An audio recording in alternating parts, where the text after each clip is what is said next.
Greeting YouTubers. So I apologize about the length in between times for an update.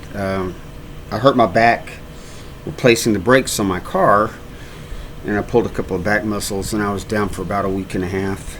Oh, by the way, Fugly wants to say hello. She has to be around me all the time. She's been scratching at the door. So, okay, say hello to your public. Hi, guys. All right, Flea, go. What I wanted to talk to you guys about tonight is a program called MK Ultra, or Project Monarch. It was a program that was put in place by the CIA from technology that they had gotten, or techniques they had gotten from the Nazis under Operation Paperclip. Operation Paperclip was a program where they brought in high-ranking Nazis that should have stood trial at Nuremberg, but they didn't. And they were brought over here by the powers that be in this country, using the Vatican rat lines that scrubbed their backgrounds, and they were put in places of power. The OSS was a precursor to the CIA, and these people were put in positions of very high power, and because they brought with them a lot of information that they had gotten from the experiments they had done on the concentration camp victims, like how long somebody could survive under hypothermia, how long could they stay alive in freezing water, inhumane projects, that crimes against humanity, but yet our government eagerly embraced them and their information and brought them in and gave them sanctuary. One of the most disgusting parts of our history. Also look up Operation Keel Haul that Eisenhower allowed to happen, where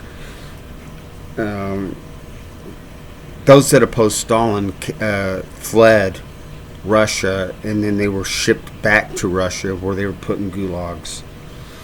And our government did that. They sent a couple of million people to their death. Operation Keel Haul, Keelhaul. Look it up. So under Operation Paperclip, they brought in these Nazis and got all this information from the experiments that they did. And one of them was how to create a Manchurian candidate, which, by breaking a person down due to trauma-based abuse, they could create these different alters, like alters as in alter egos. A good example is, boy, that guy Dale Smith, he's a really good good guy, but boy, you get him on a softball field and his alter ego kicks in. He's so competitive, that kind of stuff.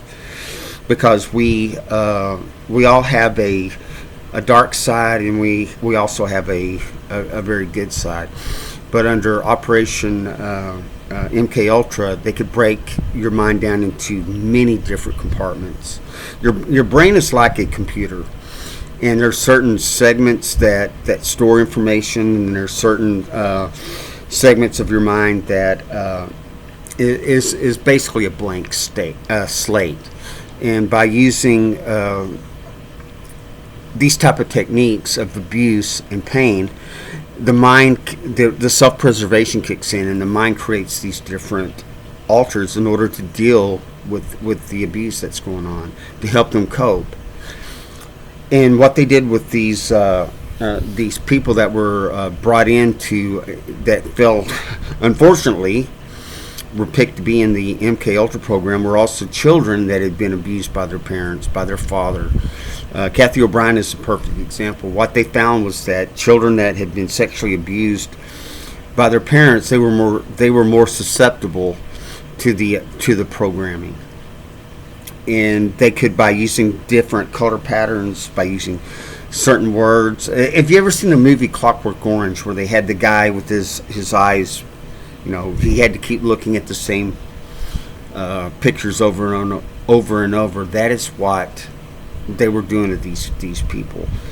And in 1975, 1976, and 77, they had the church committee hearings, where the CIA was basically called on the carpet and were asked to explain what it was they were doing. And like Ted Gunderson said, At the end of the day, they were saying, "You guys have been bad boys. Don't do that program anymore." But it never stopped. Richard Helms, who was the CI director at the time, and Alan Dulles, who was also complicit in this, he was also involved in the Kennedy assassination.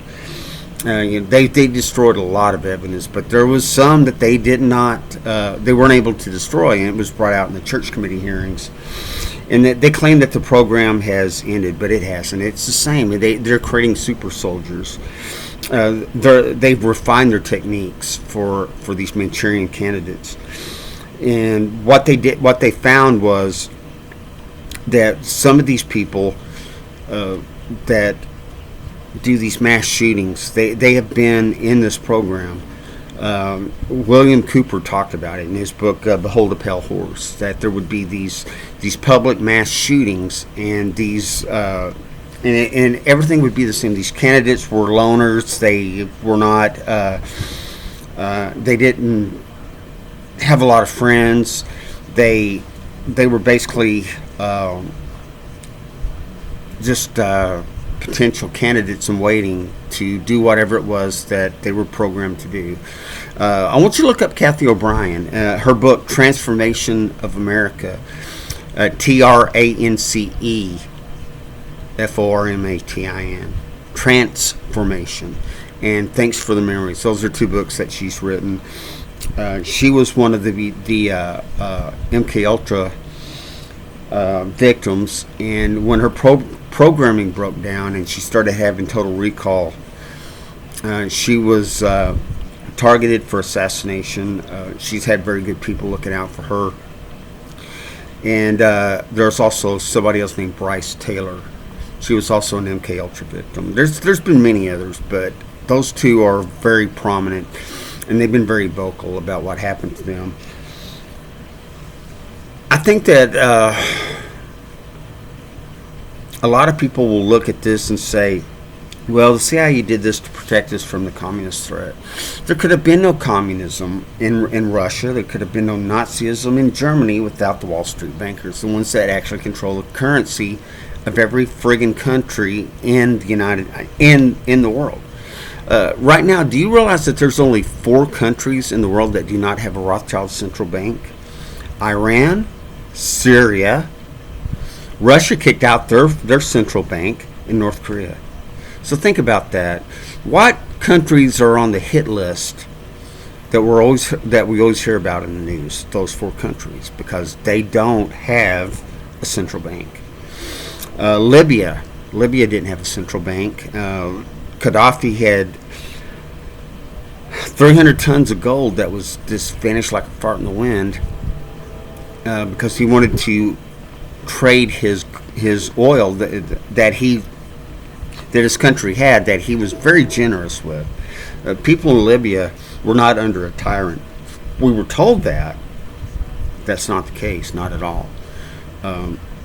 Libya was a rogue element to the deep state because they didn't play by the rules. OPEC was created back in 1973 after Nixon took us off the gold standard, and these oil-rich nations came together and said, yes, we'll sell oil, but we'll only take U.S. dollars in exchange for them. So it created a demand for dollars that our Federal Reserve, foreign-owned Federal Reserve Bank, can just print into oblivion. Anyway, to go back to the MK Ultra program, it still exists. It's still going on. The church committee hearings was just a dog and pony show. It's still going on. There's still people that come out and they talk about what has happened to them, and the programming breaks down after a while, and their handlers, or something happens to their handlers. They're the ones that make sure that when it's time for them to do their job, that they do it. Don't take my word for it. Look it up yourself. Look up Bryce Taylor. Look up Kathy O'Brien. Look up those books I told you about, and then look up MK Ultra and Operation Paperclip. There's so much information out there, and there's nothing for these people to gain. I mean, think about it. I mean, they're ostracized, they're demonized, they try to kill them. There's nothing for them, nothing to gain, but what they're trying to do is to warn us about what's really going on, and that's what I'm doing. I don't promote my channel. I don't give a crap. I really don't. I don't care if people spread my videos far and wide. I'm doing what I was told by God to do. I wish this cup had been passed for me. I'm not articulate. I'm not good at talking. I have a good grasp on how to retain information, but I give Him the glory for it. But as far as speaking goes, I'm terrible. I stutter and I stammer, but I'm doing what God told me to do. So if you have any questions, if you want to rebuke or have contrary information that you want to give me, and please, by all means, do, because I'll address it. And if I'm wrong, I'll come out and say I'm wrong. I don't want pretty little lies told to me. I want the ugly truth. I don't care how terrible the truth is. I want to know the truth. I've lived a joke my entire life, believing my country was what it really wasn't. And I supported it. I got all weepy-eyed when I saw the Star-Spangled Banner. But you know what? It's a corporate banner. When you see a gold fringe flag in a courtroom, there's a reason why the gold fringe is on that flag. You're entering an admiralty court under the Uniform Commercial Code. It's not what we think it is. And that was the toughest thing for me to break through, man. My programming was so ingrained in me that I couldn't fathom anybody telling me differently. But I got over it. I got past it because I sought truth. And I want the truth. I don't care where it comes from. I don't care what the source is. I want to know the truth. My question to you all, to anybody else that will see this, do you want to know the truth too? Help me, and I'll help you. Anyway, say a prayer for this country. Say a prayer for the people that are risking their lives to expose truth, that did the heavy lifting for the things that I know. Anyway, love you guys, and I mean it with all my heart. I have a burden. I have a burden for people. I can't help it. It's just the way I am. Anyway, take care, guys, and I'll talk to you guys later.